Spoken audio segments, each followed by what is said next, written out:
വളരെ പ്രധാനപ്പെട്ട ഒരു കാര്യം നിങ്ങളോട് പങ്കുവെക്കാൻ ഇന്ന് ആഗ്രഹിക്കുകയാണ്. ഇത് വളരെ പ്രധാനപ്പെട്ടതാണ് എന്ന് ഞാൻ ആദ്യമേ പറയുന്നത് നിങ്ങൾ ഈ വീഡിയോ സ്കിപ്പ് ചെയ്യാതെ കാണണം. ഇത് കുറച്ച് സമയം മാത്രമേ ഉള്ളൂ, പക്ഷേ അതിഗൗരവമായ ഒരു കാര്യം നിങ്ങളോട് ആവശ്യപ്പെടാനും അതിഗൗരവമായ ഒരു കാര്യം നിങ്ങളോട് പങ്കുവെക്കാനും ഞാൻ ആഗ്രഹിക്കുന്നു. തിരുസഭ പ്രതിസന്ധിയിലൂടെ കടന്നുപോയപ്പോൾ അപ്പോസ്തല പ്രവർത്തനം 4-ാം അധ്യായത്തിൽ നാം വായിക്കുന്നു, ദൈവജനത്തിന് ഭീഷണി നേരിടേണ്ടി വന്നപ്പോൾ, സഭ ഭയാനകമായ ചില പരീക്ഷണ ഘട്ടങ്ങളിലൂടെ കടന്നുപോയപ്പോൾ ദൈവജനം എന്താണ് ചെയ്തത്?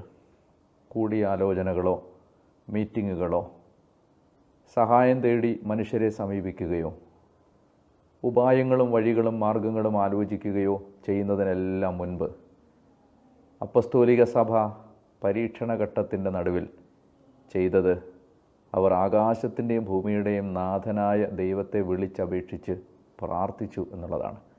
ആകാശത്തിൻ്റെയും ഭൂമിയുടെയും നാഥനായ പിതാവേ, ജനതകൾ ഇളകി മറിയുന്നത് എന്തിന്?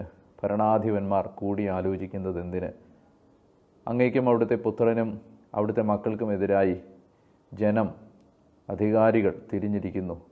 അതുകൊണ്ട് ദൈവമേ, അത്ഭുതങ്ങളും അടയാളങ്ങളും രോഗശാന്തികളും പ്രവർത്തിച്ച് അവിടുന്ന് വചനം പ്രഘോഷിക്കാൻ ധൈര്യം തരണമേ എന്ന് അപ്പസ്തോലിക സഭ പ്രാർത്ഥിച്ചപ്പോൾ 5-ാം അധ്യായത്തിൽ നമ്മൾ കാണുന്നത് അതിശക്തമായ ദൈവരാജ്യത്തിൻ്റെ പ്രവർത്തനങ്ങൾ നടക്കുന്നതായിട്ടാണ്. ഇത് കെട്ടുകഥയല്ല, ആരുടെയോ ഭാവന വിചാരങ്ങളിൽ വിരിഞ്ഞ കൽപ്പിത കഥകളോ സങ്കല്പ ഭാവനകളോ ഭ്രമകൽപ്പനകളോ മനോവിലാസങ്ങളോ അല്ല. എഴുതപ്പെട്ട വചനത്തിൽ കുറിച്ച് നമുക്ക് നൽകപ്പെട്ടിരിക്കുന്നതെല്ലാം സത്യമാണ്.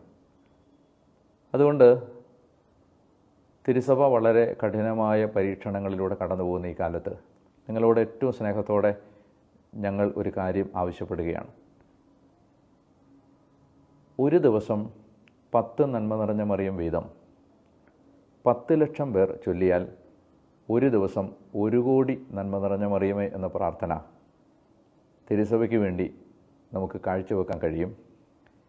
പരിശുദ്ധ കന്യകാമാതാവ് സഭയുടെ രാജ്ഞിയും മാതാവുമാണ്. അമ്മ സഭയുടെ പ്രതിസന്ധി ഘട്ടങ്ങളിൽ ഇടപെടും. പ്രത്യേകമായി നിയോഗം കാഴ്ചവെക്കേണ്ടത് ഭാരത സഭയ്ക്ക് വേണ്ടിയും കേരള സഭയുടെ വളരെ പ്രധാനപ്പെട്ട ഒരു നിയോഗത്തിന് വേണ്ടിയുമാണ്. നിയോഗം എന്താണ് എന്ന് ഇപ്പോൾ പങ്കുവെക്കുന്നില്ല. കേരള സഭയുടെ വളരെ പ്രധാനപ്പെട്ട ഒരു നിയോഗത്തിന് വേണ്ടിയും